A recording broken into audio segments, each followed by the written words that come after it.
Salut à tous.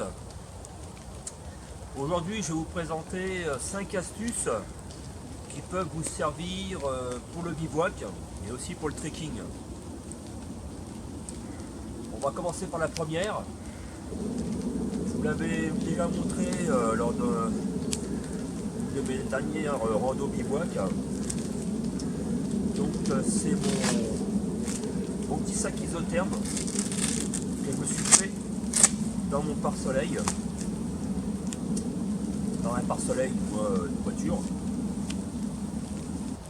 de façon à y faire une pochette isotherme pour mettre les repas lyophilisés à l'intérieur quand il faut attendre en fait généralement 5 minutes, même plus de 5 minutes des fois, et qu'il fait froid. En fait, pour que le plat lyophilisé puisse bien gonfler dedans, ou la semoule, comme je fais habituellement avec du thon, ça permet donc de laisser la pochette fermée et de laisser au chaud à l'intérieur. Parce que j'ai remarqué, généralement quand on attend 5 ou 6 minutes, généralement le plat il est pas des plus chauds, et quand il fait bien froid, je peux vous dire que c'est quand même plus agréable de manger un plat bien chaud. Deuxième astuce, elle concerne un petit organiseur que ma femme m'a gentiment fabriqué et qui permet justement de mettre sur la faîtière du tarp. Voilà, comme ça on verra mieux. Voilà, sur la faîtière du tarp, de façon à avoir généralement tous mes objets que j'ai besoin, mon téléphone par exemple. Donc là vous voyez, elle m'a fait une petite pochette ici. Donc je mets mon téléphone là-dedans. Je peux y mettre ma petite lampe ici pour la nuit, de l'autre côté. Et puis généralement au milieu, donc ici. C'est tout simple à faire comme couture apparemment. Je peux y mettre ma nalgène ou une bouteille d'eau. Donc voilà, donc après j'ai des petits cordons ici là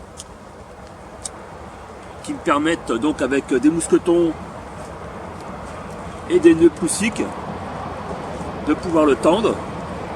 J'ai un petit scratch qui vient comme ça.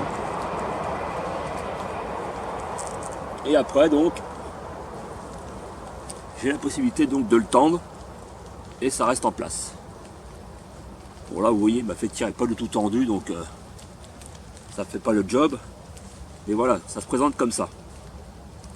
Donc j'ai ça au-dessus de la tête quand je dors, quand je suis allongé dans le hamac, de façon à pouvoir attraper tout ce que j'ai besoin sans courir après. Troisième petite astuce que j'utilise aussi, je pense que vous avez tous ça au moins dans votre trousse de secours, c'est de la bande, pour par exemple pour mettre autour de sa cheville ou autour du poignet, donc c'est de la bande de gaz. Donc j'en ai découpé des petits morceaux assez longs, de façon à pouvoir les utiliser comme stop pluie au niveau de mon tarp. Je vous explique. En fait, quand il pleut, l'eau elle coule de l'arbre et elle vient couler sur le cordon du tarp. Donc pour éviter que l'eau coule après ensuite sur le long de la corde du tarp et vienne couler sur moi ou sur mon hamac, je mets donc des petites bandes de gaz comme celle-ci, et je les mets à l'intérieur. Bon, là actuellement le tarp il est replié de l'autre côté, donc je les mets à l'intérieur de façon à ce que ça vienne couler ici et ça ne tombe pas. Donc en fait ça va récupérer toute l'humidité, toute l'eau, Et toute l'eau va tomber le long de la bande de gaz et va tomber par terre ici.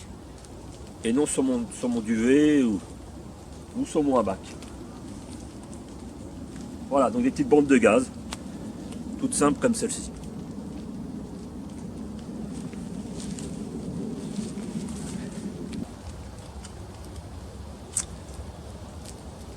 Encore une autre petite astuce, un récupérateur d'eau de pluie. Alors, généralement, attendez, là ça craint parce que là, pareil, il est en plein dans la fumée. Voilà. Donc un récupérateur d'eau de pluie. Donc en fait c'est un goulot de bouteille que j'ai découpé. J'ai collé deux bouchons ensemble, comme vous pouvez le voir. Deux bouchons ensemble. Et j'ai percé des petits trous avec une petite perceuse. Enfin, si vous connaissez, peut-être c'est une Dremel. Donc des petits trous dans mes bouchons, une fois collés. Et ça me permet donc de récupérer mon eau de pluie qui tombe du tarp. Alors généralement quand le tarp il est tendu, je mets ça au milieu de façon à ce que l'eau de pluie tombe dedans. Et je mets mon eau de bouteille au bout. Alors bien sûr, il faut penser à avoir le même bouchon, donc la même bouteille que celle que vous avez là. Vous ne soyez pas comme un nigo à vous retrouver avec un bouchon de bouteille qui ne va pas sur votre bouteille. Donc une fois que ma bouteille est mise dedans, donc je peux récupérer mon eau de pluie. Alors je peux y mettre aussi un petit tissu, de façon que s'il y a des feuilles, parce que généralement quand il pleut pas mal, il y a des feuilles, il y a des petites branches qui tombent. Donc pour éviter les désagréments comme ça, je mets un petit tissu aussi, de façon à ce que ça bouche un peu, mais que l'eau passe. Et je récupère mon eau de pluie pour... généralement j'évite de la boire, mais pour la cuisine. Donc vous pouvez la cuisiner, la faire bouillir et la faire cuisiner. Donc tout simplement, hein, mon culot de bouteille que j'ai découpé, mes petits trous dans le bouchon, je mets ça sur ma bouteille et après je suis tranquille, j'ai de l'eau quand il pleut. Il n'y a que quand il pleut bien sûr que ça marche. Alors une autre astuce aussi que j'utilise quand je vais pour monter quand s'appelle mon tarp. En fait, les bâtons de marche me servent pour mesurer la distance entre les deux arbres que je vais choisir pour mettre mon hamac l'été, plus mon tarp l'hiver, par-dessus. Donc de cette façon, quand j'arrive sur mon campement que j'ai choisi, je prends mes deux bâtons de marche, je tends entre les deux arbres que j'ai choisis pour voir la distance à laquelle je peux mettre mon hamac. Si c'est la bonne distance, donc je peux mettre entre les deux arbres.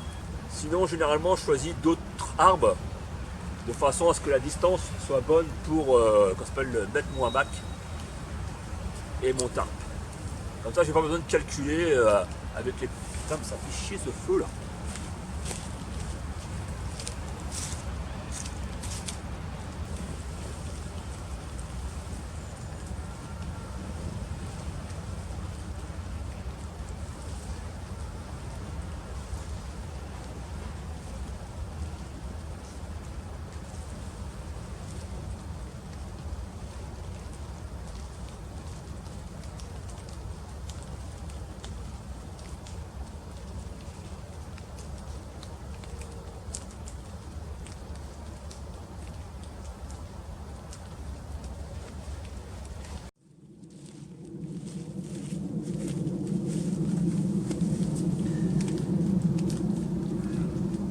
Voilà, c'est ici que s'achève cette petite vidéo.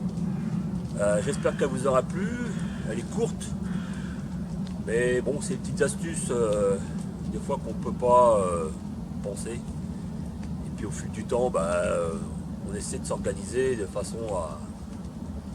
Il y a toujours la fumée là qui commence à me... Voilà, on n'est plus dans la fumée, c'est bon. C'est bien joli de faire un feu quand il fait froid comme ça le matin.